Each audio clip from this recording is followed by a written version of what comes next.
నియోజకవర్గ incharge BJP party బొమ్మ శ్రీరామ్ చక్రవర్తి గారు మాట్లాడడం జరిగింది. రామన్న గారు ఒకసారి మీరు ఆలోచన చేయాలి. ఏదైతే బండి సంజయ్ ఉన్నాడో బండి సంజయ్ హుస్నాబాద్ నియోజకవర్గానికి డెవలప్మెంట్ మీద మీరు మాట్లాడండి. అప్పుడు ఇక్కడ ప్రాంత ప్రజలు మిమ్మల్ని ఆశీర్వదిస్తారు, బండి సంజయ్ని ఆశీర్వదిస్తారు. మీరు అలా కాకుండా వ్యక్తిపై మాట్లాడుతున్నారు. పొన్నం ప్రభాకర్ అన్న గారు అక్కడ ఉండి ఏదో పారిపోవడం కాదు, హుస్నాబాద్ ప్రాంత ప్రజల యొక్క అభిప్రాయ సేకరణ మేరకు మాత్రమే హుస్నాబాద్కు వచ్చి తను వచ్చేసి నిలబడి ఇక్కడి ప్రాంత ప్రజలు తనని ఆశీర్వదించిళ్ళు, తనని అసెంబ్లీకి పంపించిళ్ళు. ఆనాడు పార్లమెంటుకు పంపిస్తే గలం విప్పి తెలంగాణ కోసం పోరాటం చేసి తెలంగాణ తీసుకొచ్చిన నాయకుడు పొన్నం ప్రభాకర్ గారు ఇవాళ అసెంబ్లీలో హుస్నాబాద్ అంటేనే పొన్నం అంటేనే హుస్నాబాద్ అనేలా అక్కడున్న ప్రతిపక్షాలకు ధీటుగా సమాధానం చెప్పే నాయకుడు దొరికిందని చెప్పేసి ఇక్కడి ప్రాంత ప్రజలు సంతోషపడుతున్నారు. ఇవాళ మీ బండి సంజయ్ ఒక్కసారి ఆలోచన చేయండి. ఇక్కడి ప్రాంతం నుంచి పార్లమెంటు మెంబర్గా గెలిపిస్తే హుస్నాబాద్కు చేసింది లేదు, పార్లమెంట్లో మాట్లాడింది లేదు. అలాంటి వారి వల్ల మీరు మాట్లాడుతున్నారు. తన కొడుకు చేసిన అవినీతిని ఎత్తు చూపిండ్లు.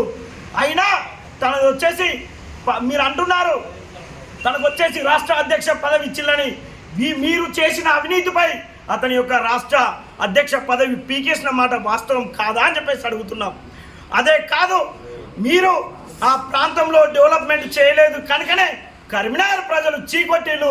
అయినా మీరు నిస్సిగ్గుగా ఇవాళ మళ్ళీ నన్ను ఏదో కరీంనగర్ ప్రజలు ఆశీర్వదిస్తారు అని అంటున్నావు. మీది ఏది ఏమైనా ప్రభాకర్ గారి తల్లి బతుకున్న విషయం కరీంనగర్ లోకల్ ఉన్న మీకు తెలియదు. ఆమె ఎక్కడో స్వర్గస్థులైందని మాట్లాడిన నిస్సిగ్గుగా మాట్లాడిన బండి సంజయ్ ఖబర్దార్. మీరు మీ పక్కనే ఉన్న ప్రభాకర్ అన్న తల్లి తెలియకపోవడం ఎంత దుర్మార్గం. ఈ ప్రాంతం మీద మీకు ఏం అవగాహన ఉంది అని మాట్లాడుతున్నాం. అదొక్కటే కాదు, బొమ్మ శ్రీరామ్ చక్రవర్తి గారు ఇంకోటి అన్నారు, 6 గ్యారంటీలు 100 రోజుల్లో పూర్తి చేసే బాధ్యత కాంగ్రెస్ పార్టీ తీసుకున్నది, అదే లెవెల్లో పనిచేస్తున్నది. ఇవాళ ఎలక్షన్ కోడ్ వచ్చింది కనుక కొన్ని పథకాలు ఆగిపోయినాయి. 5 సంవత్సరాలు మాకు ప్రజలు ఆశీర్వాదం ఇచ్చిళ్ళు, అవకాశం ఇచ్చిళ్ళు.